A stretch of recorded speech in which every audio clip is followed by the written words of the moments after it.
Voilà combien de nuits, voilà combien de temps que tu es prêt à partir. Tu me dis cette fois, c'est de dernier voyage. Pour le côté chiffré, c'est de dernier naufrage. Au printemps, tu verras, je chercherai le printemps.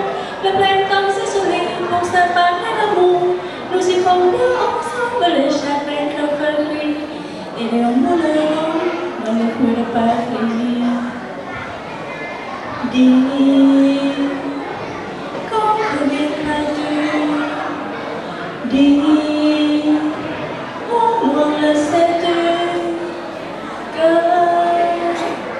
tout le temps qui passe ne se rattrape guère, que tout le temps perdu ne se rattrape plus. Le printemps s'est enfui depuis longtemps déjà, craque les feuilles mortes, brûle les feux de bois, un bois parti si loin dans cette fin d'automne. J'en ai jamais longue, je rêve, je fichonne, je tombe, je charrière, et comme la banquette, je vais, je viens, je vis, je touche, je me traîne. Ton image douce, je te parle tout bas, et je demande d'amour, et je demande de toi. Dis, quand viendras-tu?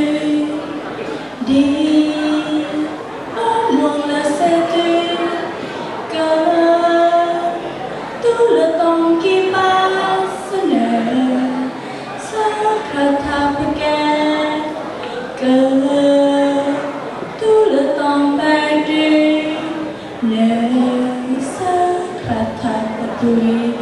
J'ai beau t'aimer encore, j'ai beau t'aimer toujours, j'ai beau n'aimer que toi, j'ai beau t'aimer d'amour. Si tu ne comprends pas qu'il te faut revenir, je ferai de nous deux mes plus beaux souvenirs.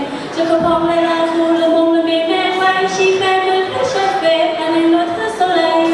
Ça ne suffit pas de ça qui meurt que de chagrin, et je n'ai pas la lecture des femmes de mes rêves.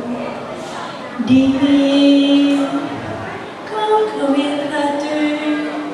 Dis, au moins le sais-tu que tout le temps qui passe ne se rattrape guère, que tout le temps perdu ne se rattrape plus.